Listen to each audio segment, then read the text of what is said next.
Hey everybody, and welcome back to History Student Reacts. Today I will be reacting to Historia Civilis' The Battle of Zama. So this is part of a four-part series on the Second Punic War. The Battle of Cannae was the last one, which is on the channel. It's the last one I reacted to of Historia Civilis' videos. And then the other two, the Battle of the Trebia River and Lake Trasimene, are on the Patreon. So if you guys want to see the whole series, please check out the Patreon, which is linked down below. Anyway, I don't know basically anything about this battle, but I do believe it was the battle that ended the Second Punic War, or was at least important to ending the war. So I'm very excited to get into it. So let's jump right in. After Rome suffered yet another stunning defeat at the Battle of Cannae, people were in the mood for a radical change in direction. Yeah, I mean, from the three battles I just talked about, particularly Cannae, or Cannae, I don't know how to pronounce it, Rome was pretty devastated. I mean, they had lost a lot of manpower. In the last episode, Historia Civilis had 20% of the adult male population, which is pretty unimaginable, honestly. They'd suffered major defeats, their country had been wrecked. It was a very bad situation. They needed something to change desperately. At the tender age of 19, Publius Cornelius Scipio was one of the 6 military tribunes attached to the 2nd Legion at Cannae. We don't have a reliable account of how he survived, but my best guess is that he was in one of the small groups that managed to push their way through the encircling Carthaginians and make a run for it. Scipio had an unusual post-Cannae career. He was awarded the command of an army in his 20s, despite the fact that he had been elected to none of the prerequisite offices. Yep. He then spent several years successfully campaigning against the Carthaginians in Spain. Scipio was, for the Senate, Scipio was kind of like a, well, what else are we going to do choice? Like I said, they'd been devastated, their armies had been, destroyed pretty badly. There was a lack of leadership. I mean, partially because everybody was dead. And so Scipio, even though he was so young and hadn't held the prerequisite offices, Rome was kind of like, well, you know what? Let's take a chance, because it can't get any worse. We're at rock bottom. If Scipio sucks, then whatever. It doesn't matter. It can't get any worse. But there's a chance that this ambitious young guy could really make a change. And he did. Very successfully. So much so that his army tried to hail him as a king. Yep. Scipio put a stop to it, but the Senate noticed. When Scipio returned to Rome, he was already the most popular living Roman. He was elected consul in a landslide election, even though he was technically ineligible for the office for a couple of different reasons. But Rome had been traumatized by war. Yeah, there was a lot of tension between Scipio and the Senate. Scipio's an ambitious young guy who basically skirts or just breaks all the rules and is passed to the top. And he's incredibly popular among the people because he is bringing them their first victories they've seen in a long time. Obviously, the Senate feels threatened by his popularity and his authority, but he's also the best chance they have of getting Rome out of this bad situation. And seemed perfectly comfortable getting a little loosey-goosey with the law. Yeah. Scipio used his connections in the Senate to get himself named as the governor of Sicily after his term was up. He asked the Senate if, as governor of Sicily, he would have the authority to launch an invasion of North Africa. And they were like, no. And then Scipio was like, I might just do it anyway. And then they were like, well, maybe, only if you see a really good opportunity. But the Senate didn't actually want Scipio to invade, so they added, oh, and by the way, we're assigning you 0 legions. Yeah. But this didn't deter Scipio. He announced that he was accepting volunteers for a North African campaign, and thousands of veterans flooded to Sicily. Most of these men had served against Hannibal, and many of them had even served with Scipio at Cannae. In total, 7,000 men signed up, basically enough for 1.5 legions, not answerable to the Senate, but to Scipio personally. 1.5 legions wasn't enough to invade North Africa, but it was enough to get the attention of the Senate. They pretended to be impressed by Scipio's initiative, but they were actually terrified. Yeah, if he, wasn't already enough of a threat to their authority, now he is independently raising legions. you know, that is a show of power, which is pretty worrying to the Senate. Scipio had already been offered the crown by his men, and now, with the snap of his fingers, he had shown that he was able to raise a small private army. They still thought it was a bad idea, but they let him have his way. Scipio would lead a full-fledged invasion of North Africa. This campaign was complicated and it had lots of twists and turns, but it culminated with Hannibal being recalled to defend North Africa, and with the two armies meeting at Zama, a town 5 days' march inland from the coast. The city of Carthage had managed to throw together thousands of raw recruits and at least 80 war elephants to help buttress Hannibal's forces. Now this may surprise you, but there's no internationally recognized symbol for war elephants, so let's quickly make one. Let's take the cavalry, shift the line down like that, and then add a couple of lines at the side, and perfect. When deploying for battle, Hannibal placed his elephants at the front, followed by a line of experienced Gauls and mercenaries from the Italian campaign. This was followed by a line of the new recruits from Carthage. The third line was made up of the core of Hannibal's army from the Italian campaign. I've seen this third line referred to as the most experienced army in human history. Whoa. In their 16 years on the field, they had never experienced a significant defeat. Hannibal had been unable to bring the majority of his cavalry with him across the Mediterranean, but he had some left and he placed them on the wings. Which is a shame, because Hannibal had always made great use of his cavalry, particularly against the Romans, who, as I mentioned before, were not known for having a quality cavalry or even having a big cavalry. That wasn't really their thing, particularly at this time. So, having a large and quality cavalry was always a great benefit in Hannibal's favor. Scipio set up his army in an unusual way. He had his men form up in 3 lines like normal, but not in the classic checkerboard formation that the Romans liked to use in this period. Instead, he shifted his middle line over and filled the gaps with some light skirmishers. The line may have appeared solid from Hannibal's point of view, but from the top down, we can see that he left big open columns between his maniples. He put his Roman cavalry on his left, and his mounted Numidian allies on his right. Yeah, so, this is already more of a normal, traditional set-piece battle than the other battles that we've seen.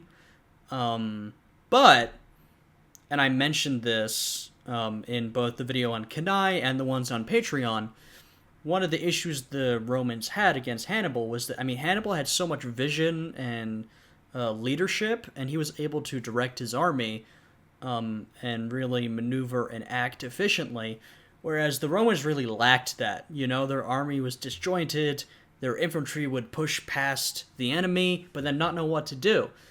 They didn't really have talented commanders overseeing the whole army, ready to direct or act creatively. And we can already see that Scipio's layout here of his forces is already more creative than anything we've seen in the campaign against Hannibal so far. So that already gives you a sign that this is a new opponent. This isn't the same old Roman army that Hannibal had defeated so many times back in Italy. The Romans were significantly outnumbered, but with the help of the Numidians, they had an advantage when it came to cavalry. The battle opened with a huge elephant charge, which would have been terrifying. We don't know for sure, but this may have been an accidental elephant charge, which is somehow even more terrifying. There's some talk among historians that these elephants may have been newly captured and maybe only half trained, but nobody knows for sure. Anyway, the elephants on the left charged first. It's also, just from my perspective, it's really crazy to think about elephants in the heat of battle. I suppose it's sort of the closest thing you're going to get back then to like a tank. I think if I was facing down a tank, I'd be pretty terrified. Similarly to if I was back in 202 BC and I was facing down an elephant, I would also be very terrified. That's got to be a pretty scary thing to be bearing down on you. This massive animal, which you've probably never seen before. That is just a crazy thing to think about. Got a little confused, veered left and left and left, and went straight into the Carthaginian cavalry. The Numidians on the Roman right saw an opportunity and charged without warning. The Carthaginians on this side were in total chaos and fell into a rout almost immediately. Everyone else was like, oh, I guess the battle has started? And there's the benefit of having good cavalrymen like the Numidians. They can quickly take advantage of an opportunity like that. So Hannibal ordered the rest of his elephants to advance. The Carthaginian objective here was to use the elephants as, well, tanks basically, to disrupt the enemy lines, and then have their superior infantry follow up and overwhelm the Romans. But it didn't work. As the elephants closed in, the skirmishers fell back, revealing gaps in the line. Elephants have minds of their own and can't really be trained to do something suicidal, like running into a wall of spears. So they ran into the gaps. This is the moment the Roman skirmishers were waiting for. They pelted the elephants with ranged weapons, killing many and driving the rest off. The elephant threat had now been neutralized. Very They had smart. done more damage to the Carthaginians than they had to the Romans. Very smart. And like I mentioned, this is some of the smartest strategy we've seen from Rome during this entire conflict. As the battle was heating up, the cavalry on the Roman left clashed with the Carthaginians opposite them. After the initial skirmish, the Carthaginian cavalry turned and fled, with the Romans in hot pursuit. The elephants had been eliminated, and now the cavalry was off the board.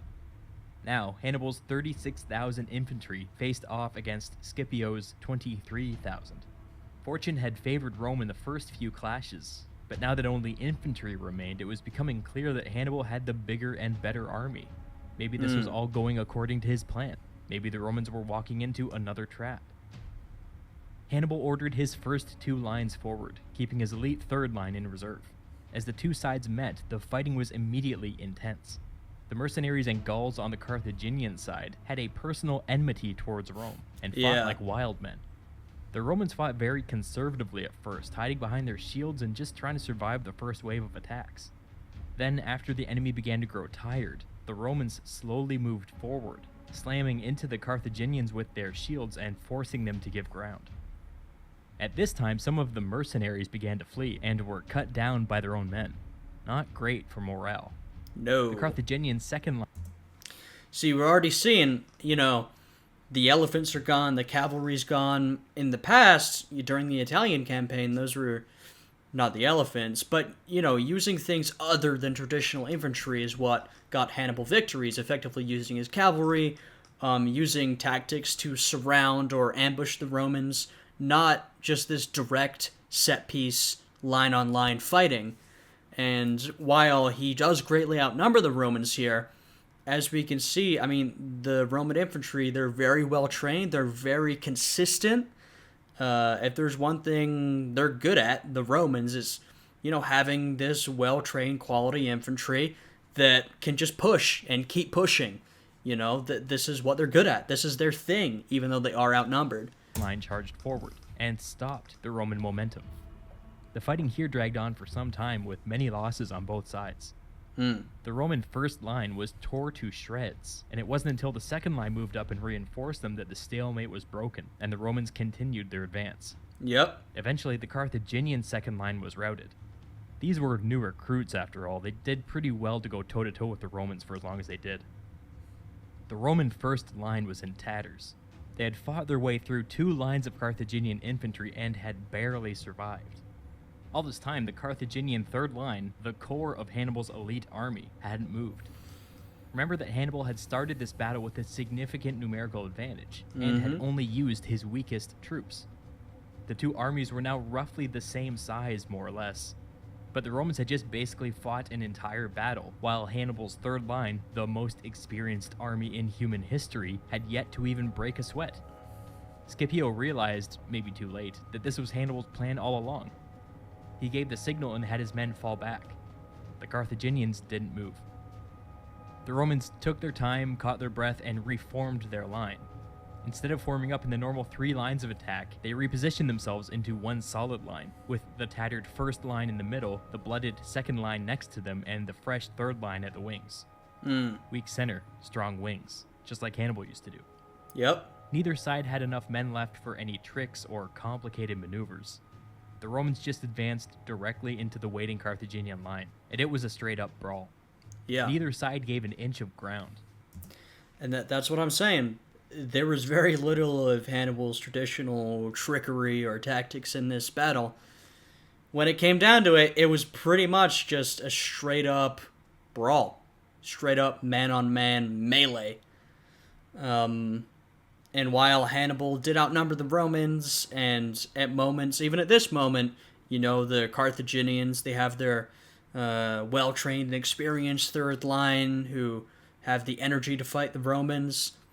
If you were going on sort of this set piece infantry battle against the Romans, I would always bet on the Romans. That's what they're good at. That's what they do.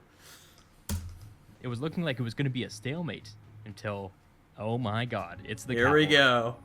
They had broken off their pursuit when they figured out that the Carthaginians were deliberately trying to lead them away from the battle. They rode to the rescue and crashed right into the back of Hannibal's third line. After 16 years, Rome had finally pulled off a Hannibal-style maneuver. Yep. And for once, Rome effectively using cavalry to its own advantage. that was pretty much it. The Carthaginians fought on bravely, but it was all over. Rome imposed strict peace terms on Carthage and basically made them into a client state. Yeah. There's a story, probably apocryphal, but whatever, that years later, when Hannibal was asked about his legacy, he would say that if not for the Battle of Zama, he would have been remembered as the greatest general of all time. It sounds like an empty boast, but then you go down the resume. Trebia, Trasimene, Cannae. It might be true. You know what? I think even with the Battle of Zama, Hannibal's still got a lot going for him. You can't count him off because of one battle. Definitely one of the most talented military minds of all time. His creativity, his ingenuity, can't take that away from him. Yeah, that was a lot of fun. I really enjoyed this whole series. It was just 4 videos. Like I mentioned, the first 2 are on the Patreon, so please check that out if you're interested. Yeah, so that was a lot of fun. I hope you guys enjoyed, like I did. I will see you all again next time. I hope you guys are all having a good day today, and goodbye.